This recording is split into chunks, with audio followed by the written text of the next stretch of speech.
Good morning, YouTube. All right, guys, today Grace and I are at it again. Trying to get some more stuff done in the shop, but first we've got to run over to Goliath and grab some brake clean and a couple tools because we noticed a leak in the hydraulic system on the tractor the other day when we were over there. So we want to take a look at it and see if it's something that's easy to fix. Looks like it's coming from a fitting and not from an actual hose, so we should be able to take it apart, reseal the fitting, and put it all back together. Hopefully, but we'll find out in a few moments.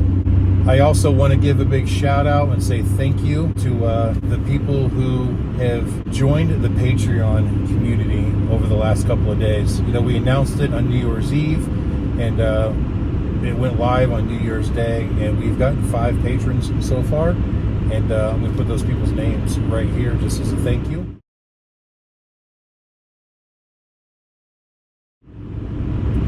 But we definitely really appreciate that. I'm hoping that you guys enjoy the content that's coming from that, and I have every intention of bringing some really good content to that channel in the future. It is content that will cost me a little bit more money to produce in the long run, but with you guys, you know, being generous, it should help offset that considerably. So we'll see how all that goes. And a number of people have been asking about our 2024 schedule and what's going on, and although not everything is set in stone yet, in the description of most of the videos, I have our tentative 2024 schedule posted there. There's a couple of anomalies that are different from last year, like for the fall Myrtle Beach Rally. There's also a listing with those same dates for the Smoky Mountain Rally that's over in Maryville, Tennessee. Not sure which one we're going to do, whether we can even do one or the other, but it's a possibility that we are considering doing that one. Don't know for sure. There are even a few challenges because, like I said, Laconia, I'm sure everybody has heard that there were some issues with the promoter in Panama City. He's also the same promoter that owns Ocean City, Maryland, and he ran the lot in Laconia as well. And with everything that's going on with him, we weren't sure what was happening, but I did speak to Chase the other day, and him and his company are still planning on Ocean City and Laconia going on as scheduled. I don't see any issues there, but for a little while, we just weren't sure. And the next one that's up in the air, which actually kind of breaks my heart a little bit, we mentioned it on the live with Bob and Tam on New Year's Eve. There's been a bunch of rumors floating around that the Black Hills Harley Davison dealer, which is actually owned by the Sonic Group, which is a big car conglomerate basically, and they're getting into the motorcycle industry and buying up a bunch of dealerships. Well, they bought that dealership last year, and it looks like they have actually indeed confirmed as of yesterday bought the lot that we set up in at the Black Hills Vendor Park right next door to the Harley dealer in Rapid City. That to me is a little bit sad because Harley Davison dealers do things differently. The people that ran that lot were great people. You guys have seen Stan in some of the videos, but Stan and his wife and even Stan's son, the parents, they're all great people, and they treat us very well when we're there trying to work that rally. And we've always said many times that we wish every promoter we worked with was as great as they are.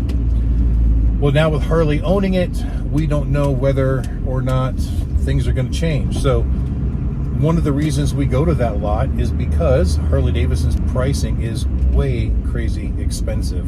For a size rig like Goliath, they want to charge stupid amounts of money, and we just can't, you know, run a business with a profit with what they want. And the rent at the Black Hills Vendor Park was considerably less expensive, and that always worked out well for us. So that may change. They may gouge us on rent now. They may even tell me that I can't be there. I don't know. We don't know what's going to go on there. You know, Sturgis is one of our best rallies. Daytona Spring is our number 1. Sturgis has always been our number 2 rally every year.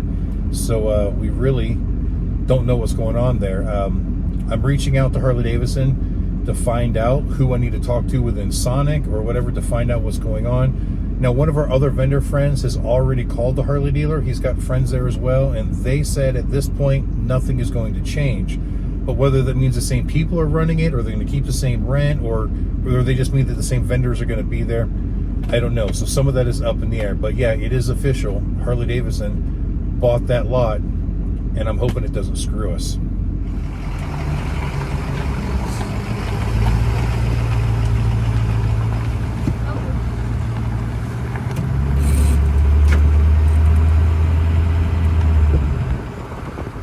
stopped by Goliath and got the tools that we needed. Now we're gonna head back over to the shop and see if we can't fix some of these leaks on the tractor.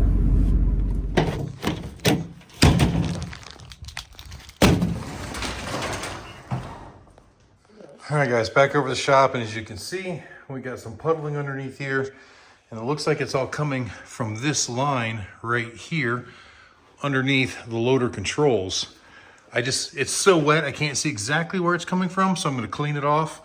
We'll start the tractor up and operate it a little bit and see if we can see exactly where it's coming from. It is definitely not the only leak, but it's probably the biggest leak. So we're gonna start with it first, and then we'll move on to some other ones. And I'm actually not sure if that was leading to some other issues. Yesterday when we were here, no, it was the day before yesterday, it was New Year's Day, that Grace and I came back over. We didn't actually record much that day, but I was running the tractor, clearing some weeds and stuff like that over there. And I was having trouble with the 3-point hitch coming up. It would take a while before it came up. And there was one time where I dropped it, trying to drag a bunch of weeds away. And then when I was done, it didn't want to come back up. And you can even see when I tried to get it back in here, it was dragging the ground. So maybe there's a problem, and that's never been a problem before, but maybe that leak is causing us to lose enough fluid that 3-point hitch isn't working. And I don't even know for sure on this tractor whether the loader hydraulics and the 3-point hitch hydraulics are the same. On many tractors, the 3-point hitch works off of the transmission hydraulics, but I don't know for sure. So we're gonna have to figure that out. That's exactly why I brought these manuals. So after I bought the tractor last year, I went ahead and bought these manuals, but with us being gone so long and the tractor being apart, being fixed, I've never even cracked them open yet. So I want to get a better understanding of what every valve and every switch and stuff does, because there's a lot of things in this tractor I don't even know what they do. Like there's this whole block here with fittings on it, and got these levers here. I don't know what they do. There's a lever here that I don't know what it does. This is for the rock control. There's this valve here. There's outlets here. I just don't know what everything is for. Now, these industrial tractors from Ford, they were designed to have the backhoe on it. So I know that some of that was going to be for the rear remote system to run the hydraulics on the track hoe, but I don't know exactly which ones. And like I said, we checked all the fluids on it after we got the radiator put back in, and everything was good. But I'm gonna check them again just to be safe. All right, so now we have completely cleaned all of those fittings with a little bit of brake clean and some paper towel, dried off the hose. I did check the hydraulic fluid reservoir, and it is still absolutely full. So we're probably not losing a lot of fluid. This may be completely unrelated to the rear system because it's obviously not low in fluid, and kind of tracing these hoses, and I don't think they connect to the rear at all. So there is a front PTO on this engine, and it drives the hydraulic pump that's up here in the front. And then the hose that's leaking looks like it's the supply hose to the loader controls from that front pump. And then there's a return line that goes back as well. And then you've got the discharge lines from the controls controlling the up and the down and so on and so forth. So now that everything's clean, I'm gonna fire it up, and I'm probably gonna back it out so we get better light, because it's still dark in this room, but better light out there. That way we can kind of monitor and see where the leak is coming from. Well, you guys know, you've heard me say many times, if it's not one thing, it's another. So now I can't get the tractor to start. I was gonna fire it up, back it out like I just said. And when I first went to go turn it turned over a couple times, and then I let off the key for a second and went to go do it again, then all I get was a click. And I have had some issues with this starter before, where sometimes it just doesn't work, and all of a sudden it goes. So I tried jumping the 2 posts at the solenoid to eliminate the switch, and it was turning over. But the glow plugs weren't warmed up yet, so I stopped and went back to warm up the glow plugs, came back to try to do it again, and it wouldn't start. And then now when I jump those, I'm just getting a spin from the starter. It's not actually engaging the engine, so the Bendix isn't coming out. So I'm probably gonna have to take the starter off and rebuild it, but I tried tapping it with a hammer lightly as I'm turning it. Nothing seems to be working. So now I can't start it to even continue with the project that we started with today.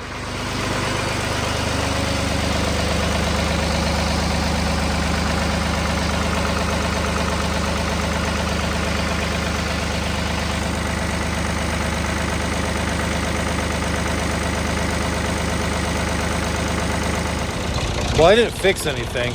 I went right through the manual some. It's a 5-volume manual system that covers a lot of different tractors, including this one. It's actually a little bit confusing in a few places. But then I just kind of got lucky. I went over and tried it again, and it fired right up. So could just be a connection problem. But as you can see, as soon as I started it up, we found our leak. And unfortunately, it looks like it's coming between the compression fitting and the swivel for it. So I don't know whether or not that's going to be fixable. I'm going to give it a try. But I'm going to let the tractor warm up at least. That way, if I have to take it apart, start it up later on, it'll be a little bit easier to start now that it's running. All right, guys, so I shut the tractor off and removed the fitting from up here. I just shoved a rag in there to stop the steady stream of oil from coming out. And now, at that point right there, as I rotate this around, I'm getting a bunch of dirt and crud out of it. So I'm wondering if it just wasn't allowing it to seat up here properly. So I'm gonna try to clean this out with some brake cleaner, pretty good. Try not to get too much brake cleaner inside it, but I wanna clean where this piece seats against this piece because it's a swivel. And if I get the debris out of it, then maybe it will allow it to seat properly when we tighten it back on. All right, after spraying a little brake clean in there and moving it around, it's a whole lot more free and spinny. So I'm hoping that that was the problem. I'm gonna clean this surface here as well. I already cleaned this one. That way when I put it back together, hopefully everything will seat nice and neatly. All right, so I've got it all back together and cleaned it and dried it again. I even cleaned off the frame some down here. You can tell this has been leaking a while. Look at all the buildup that's on this hose and on the frame. But also, this hose is way too long. So this hose comes down, goes behind this cross member, up here, and goes down to the reservoir. Now, I just pulled it forward like so, which pulls that end up. But it's been so sloppy that you can see right in here where it's been rubbing against the brake pedal. Yeah, right in here. It's where it was rubbing against this brake pedal. So chances are in the near future, I'm going to have to replace this hose, and I'll replace it with a shorter one. I could probably take a foot and a half out of this hose. There's way too much hose here. So this hose looks considerably newer than a lot of the other hoses. So I'm wondering if somebody just had a hose laying around and the old hose had burst before I got it, and that's just what they threw on there. But let's fire it up and let's see if we fixed our leak. Fingers crossed.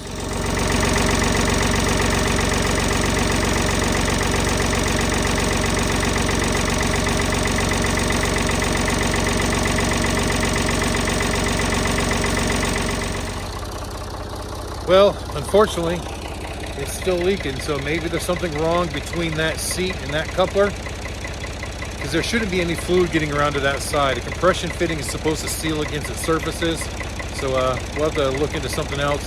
Maybe I'll just replace the hose and replace the fitting with both. I don't know. We'll see. All right, guys, after closer inspection, we're not leaking from between this surface here. It's leaking from between these two, so that's part of the crimp assembly, and I don't think we can fix that. Well, guys, unfortunately, I think that with me messing with it, I've actually made the problem worse. Now when I operate the hydraulics to get it back together, it's leaking. And for a moment, I thought that changing the position of that hose kind of closed it off and it wasn't leaking as bad. And at idle, it wasn't. But as soon as I started operating it, now I got a spray coming out from somewhere else that I didn't even touch. So I don't know if I just bumped something. Got to figure that out now.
right, guys, well, I gotta admit, I'm a little bit puzzled. Yes, my leak is still worse from the hose, I think, than it was when we started, but this pressure, I don't know, this stream that just came out of it, I can't quite explain.